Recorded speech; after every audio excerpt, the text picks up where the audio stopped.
Hey, what's good, y'all? It's your boy DJ Fanatic Beats, content contributor for LiveOffBeats.com. Welcome to a beat breakdown video where I go over. This is actually my rendition of the popular, super popular Old Town Road beat. I kind of made like a country trap beat, and it's actually getting a lot of traction currently. And I thought I'll share my behind the scenes on how I came about making it. And it was actually pretty easy. And sometimes, I hear a lot of platinum and Grammy winning producers say a lot of the beats that they end up hits are the ones that they thought that wouldn't. Just something they made really quick or really easy, and all of a sudden they're getting a plaque from it. So anyway, sometimes that just happens like that. I know producers can get so wrapped up into making things super difficult. You're tweaking every sound just crazily. You have mad effects on just one thing, over compressing stuff. I witnessed a lot. And sometimes you just don't need that. So if you like to follow me, you can follow me on Instagram at Sounds for Producers, or Instagram as well at DJ Fanatic Beats. And Fanatic is spelled Phanatic. So without further to do, let's get into it, man. I started out with this as a guitar sample, and sometimes, I don't know, I was just going through some loops, some samples, and got inspired with this one. So let me play that by itself.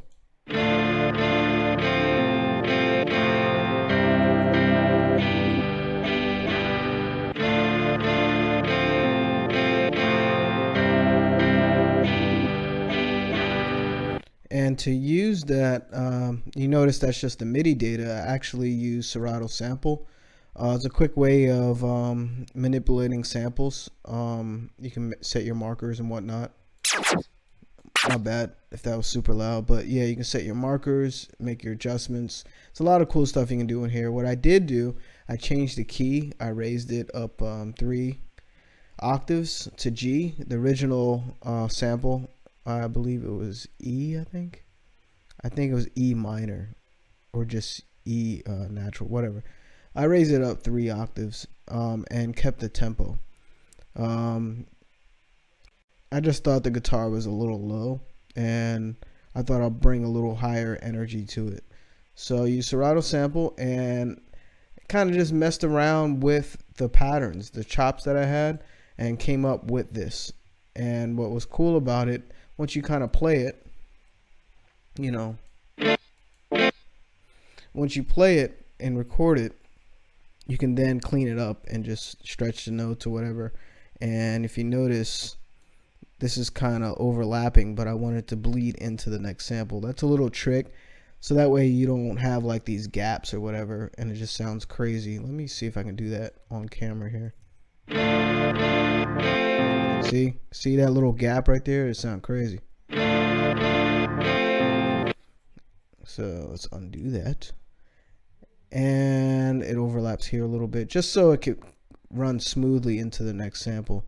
That's a little trick that I've done before with other stuff, but just came up with this little quick melody. So with samples, you can just make crazy chops and then just come up with something totally different.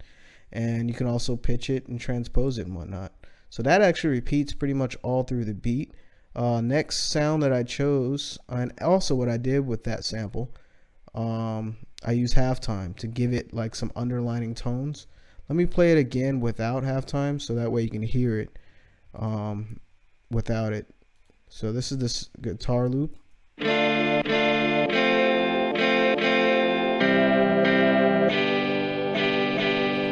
It's actually a lot cleaner, but I wanted some lower tones and harmonics going on. So check it out with halftime.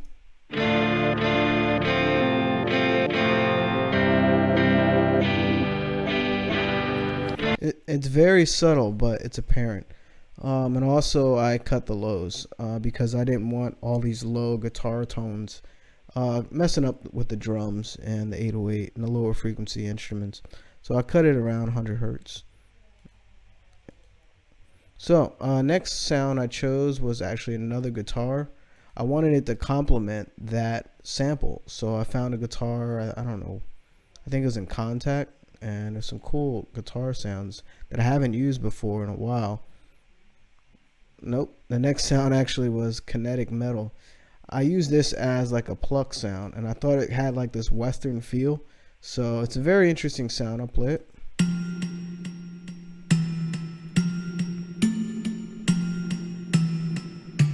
And if you notice, I actually added reverb 2, Fruity Reverb 2, and delay on there, delay 3, just to give it more space and whatnot. So here they are together.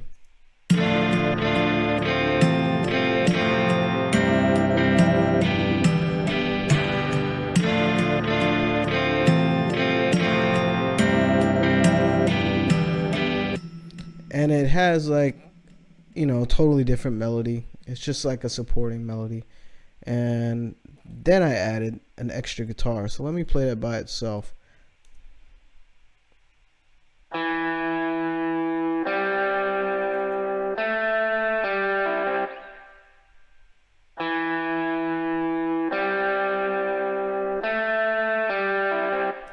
I really like how that guitar sounds. It sounds very authentic. That was in complete control. Band options. I never used this before, and I just did a quick search for guitar and sample bass. That way you hear pretty much, sample bass is basically acoustic, like live instrument sounds. And I wanted something real sounding. I didn't want like a fake guitar in there. And it sounds very real. And I did some tweaking with the parameters, but I don't want to bore you to death with exactly what I did. But it came out pretty dope. And I think I added some reverb to that just to give it some more space. Yeah, see? And here are the guitars by themselves together.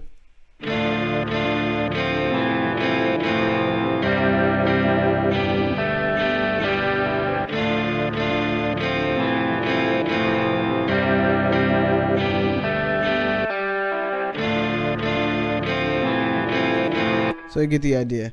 And I had to like really tune it because guitars can be a little pitchy, and I had to fine tune it a little better. I could put some more time into it, but it came out pretty good. The next sound I added, I think I slapped an entire drum loop on here. And I'll play it again with the kinetic metal.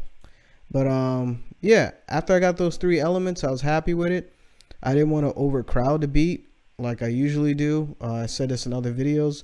You want like maybe 3 to 5 melodies in your music. You don't want to just go crazy and have just too much where the artist can't fit into the beat, you know, or feel it out, you know, because the voice is an instrument and it has a lot of inflections and it's a melody itself. So you definitely want to keep the beat open for interpretation.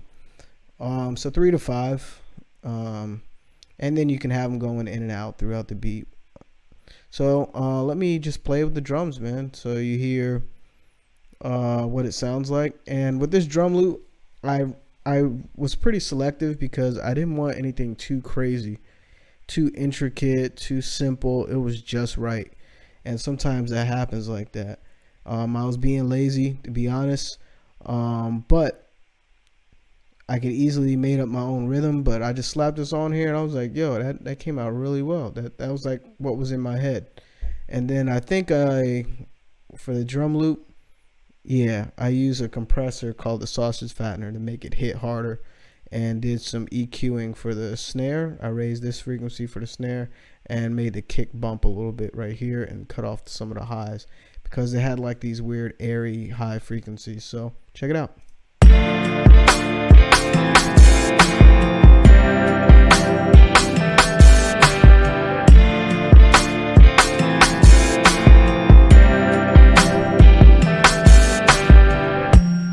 So now we got those 3 sounds going on. You had the halftime going on with the first guitar. It almost sounds like there's vocals in the background.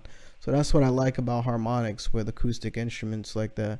Then I added like this interesting clock loop, and it kind of reminded me like horses galloping, and I thought it'd be kind of cool to add it in there. So check it out.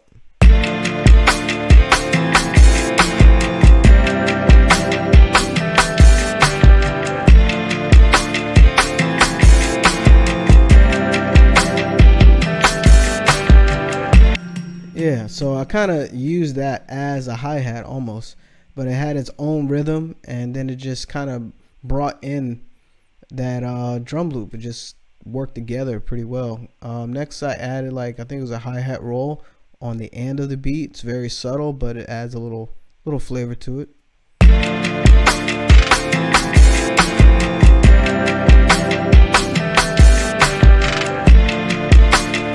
See? And then I did choose a hi-hat on there because I didn't want, I don't know, I thought the hi-hat added to the beat so the artist can kind of follow along better, just to kind of bring it home and add some solidity to it. The clock, you know, had a different rhythm, so I just wanted to do something more straightforward. So check it out.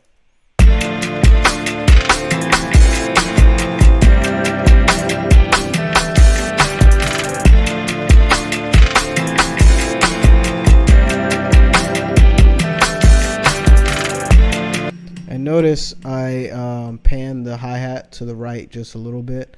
I did pan the clock all the way left, well, left a little bit, but I noticed the sound had its kind of own panning. So I just basically tweaked the panning based on how I liked it or how I thought it filled out the beat. Pay attention to those things, because if you have two hi-hats, you might want to pan one hard right, one hard left. You want to keep in mind, you know, space. Panning is important when it comes to sounds that are just straight up and down. Bars. So anyway, the next thing I added was just some type of open hi-hat just on every 4 beats to kind of, like, subconsciously, if you listen to music, like almost every 4 or 8 bars you'll hear like a downbeat where they have a hi-hat or something. It helps reference mentally the artist, when to start or whatever, when a verse ends or whatever. But check it out. And it's not a typical hi-hat, I mean open hi-hat. It has like almost a Western feel, and I thought it sounded good with this, so check it out. And of course I threw a bunch of reverb on it. So and don't throw reverb on everything. I just kind of wanted this beat to have like this ghostly Western feel to it, just to kind of add to the texture of the beat. So that's pretty much every sound in the beat. And structure wise, just took out a lot of the sounds during the verse and left the main guitar melody. And oh, I didn't play the 808, so I'll play the chorus. The 808 will play here, which was monstrous. I don't know what I did with that. That 808 was crazy. Of course, I sidechained it with the drum loop. And, you know, a lot of people don't think that you can sidechain with drum loops. Basically, you select, let's say this is a kick, but it's a drum loop. And then you right-click on the arrow, sidechain to this track. Notice when I select the drum loop, it shows this down here.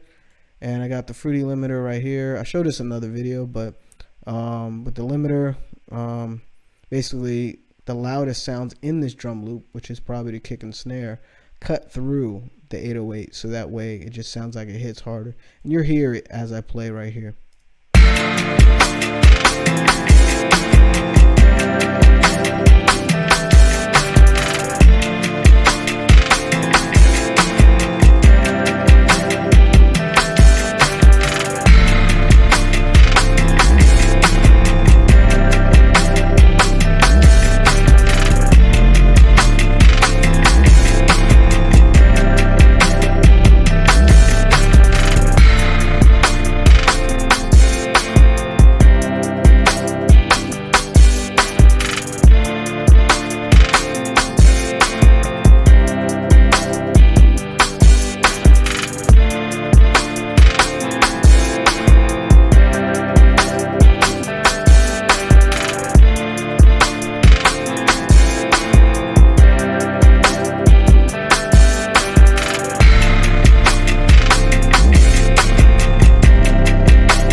minutes, so you get the idea. I just like how it came out, and I made this beat very fast, probably about a half an hour. I don't know. The longest thing that took was the tuning of the guitars. What I was going to mention on the 808, to do that type of bending, turn on porta and mono and increase your slide, so that way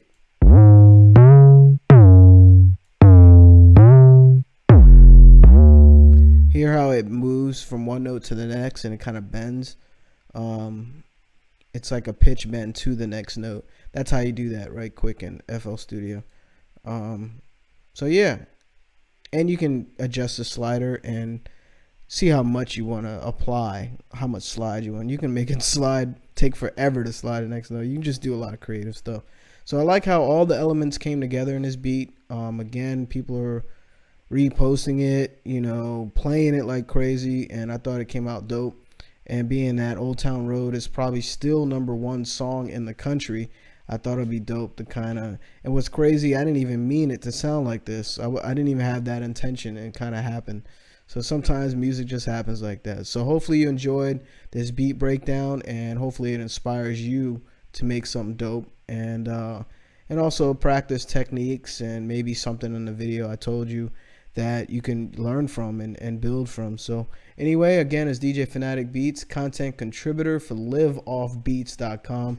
If you'd like to follow me, you can follow me on Instagram at Sounds for Producers, or Instagram as well at DJ Fanatic Beats, and Fanatics with a PHANATIC. So keep on practicing, keep making beats. You get better and better every day, and I'll see you next video. Peace.